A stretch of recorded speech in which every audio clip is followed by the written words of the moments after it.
Sujet super polémique aujourd'hui, est-ce que le ramadan est bon ou mauvais à la santé? Souvent cette question ne peut pas être posée parce que le ramadan est un jeûne religieux, il est obligatoire dans la religion musulmane, sauf si on fait partie des personnes qui sont exemptées de jeûne, c'est-à-dire des personnes qui peuvent être extrêmement malades, des personnes qui peuvent être en voyage et qui pourront rattraper les jours par la suite si elles le peuvent, et les femmes qui ont leur menstruation et qui pourront rattraper ces jours après. Donc comme le jeûne est obligatoire, souvent les personnes n'osent pas se dire est-ce que c'est bon ou mauvais à la santé. D'un point de vue naturopathique, je vais vous répondre tout simplement que cela dépend. Cela dépend de quoi? Cela dépend de la vitalité de la personne, cela dépend du rythme de vie de la personne et cela dépend du stress. Le ramadan a été effectué la première fois par le prophète et donc il a 1300 ans. Et je pense que jusqu'il y a encore une cinquantaine d'années ou peut-être encore une vingtaine ou trentaine d'années, avant qu'on ait l'internet, les portables, les réseaux sociaux, le télétravail et la course effrénée contre le temps, le jeûne pouvait être assez facile à faire, même pour les personnes qui ont une vitalité plutôt faible, les personnes qui peuvent avoir un profil neuroarthritique, c'est-à-dire des personnes qui sont fines, longilines, qui sont maigres, qui ont une faible énergie endocrinienne. Donc typiquement, si on n'est pas très stressé, on arrive assez facilement à faire ce jeûne. Et sachant que quand on parle du jeûne de Ramadan, on part de 28, 29, 30 jours de jeûne, on parle d'un mois de jeûne, ce qui est très long pour un jeûne intermittent sec. Donc aujourd'hui, nous sommes dans une société où la plupart des gens sont ultra stressés, ce qui fait qu'ils sont déminéralisés. Ils ont beaucoup de carences au niveau des minéraux, des vitamines.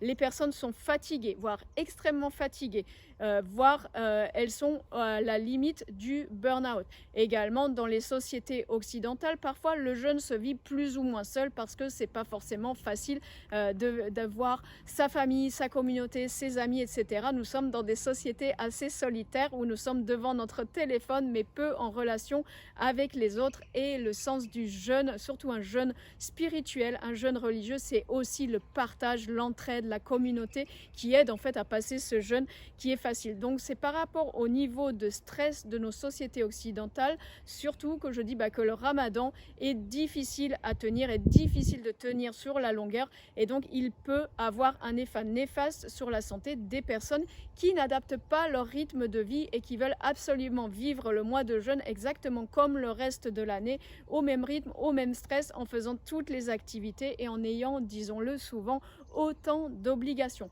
Donc attention pendant le mois de Ramadan, mais comme dans toute période de jeûne, le jeûne normalement est un retour vers soi, une introspection, un temps que l'on va mettre un peu à part pour se poser avec soi-même, pour se connecter déjà rien qu'à soi-même, se relier à la terre, à la nature, se relier avec Dieu. Religion, c'est religares, donc c'est-à-dire se relier. Et donc c'est un temps où normalement on est censé travailler moins, se prendre moins la tête, courir moins, etc.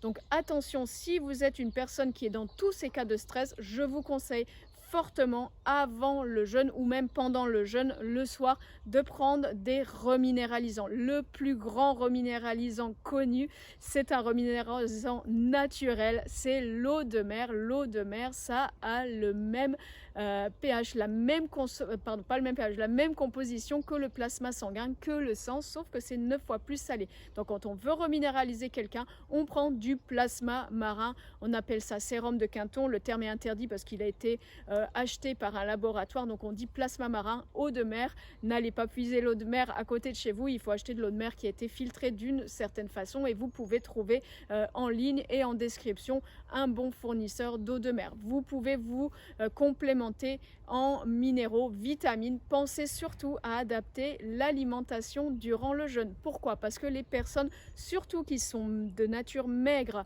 qui sont de nature neuroarthritique, vont avoir un jeûne qui va être beaucoup plus difficile pour elles.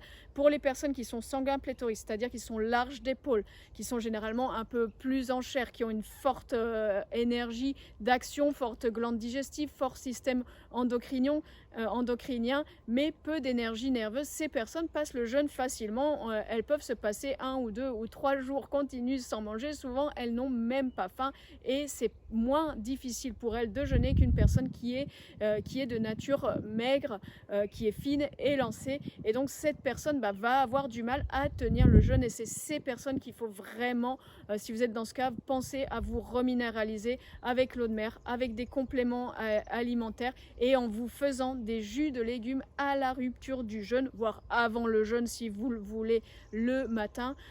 Mais en tous les cas, la rupture du jeûne, un bon jus de légumes pour vous reminéraliser, apporter beaucoup d'hydratation. L'hydratation s'apporte par le cru, pas par boire des litres d'eau. Surtout évitez le thé, le café qui sont des excitants astringents de la muqueuse intestinale. Donc le pire qu'on puisse faire, c'est rompre son jeûne par le verre de lait qui est mauvais pour l'intestin et plus de 50% des personnes sont intolérantes au lait de vache. Dans les populations maghrébines, africaines, asiatiques, ça peut atteindre 70, 80, 90% chez les asiatiques, voire plus de personnes intolérantes au lait. Donc attention au lait de vache et ensuite attention au café, au thé pris à jeun avant même de manger. Ça a un effet vraiment choc toxique pour le foie.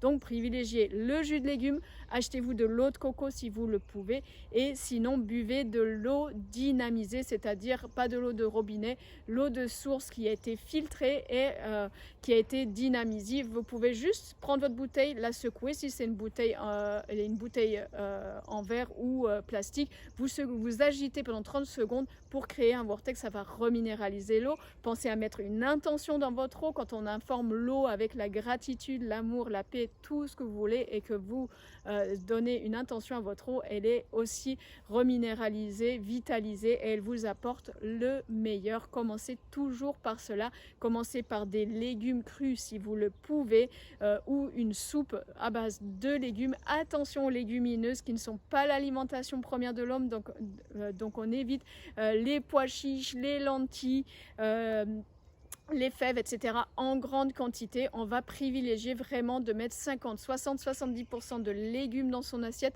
des protéines de bonne qualité et un tout petit peu de céréales si on ne peut pas s'en passer. Si vous n'avez pas l'habitude d'en manger, et ben c'est encore mieux et vous allez remarquer et vous avez déjà peut-être remarqué que quand on mange lourd le soir, quand on mange du riz, quand on mange des sushis et quand on mange salé avec des sauces, etc., le lendemain le jeûne est très difficile. Quand on prend le soir des salades, quand on mange de façon frugale, tel que le jeûne a été dans l'idée proposée, quelque chose où on ne va pas manger trop et on ne va pas dépenser des fortunes pour créer plein de choses et s'empiffrer, mais au contraire, on va manger de façon raisonnable, de façon frugale, on va partager son repas, on va penser aux autres personnes autour et plus on sera dans un esprit de jeûne qui permet de faire du bien au corps de façon physique, émotionnelle, énergétique et aussi spirituelle. Je vous souhaite un bon Ramadan si vous pratiquez ce jeûne et n'oubliez pas de cliquer en dessous pour télécharger votre livret avec les 10 meilleurs conseils naturopathiques pour passer un mois de Ramadan qui soit sain, S-A-I-N. Voilà, belle journée à vous.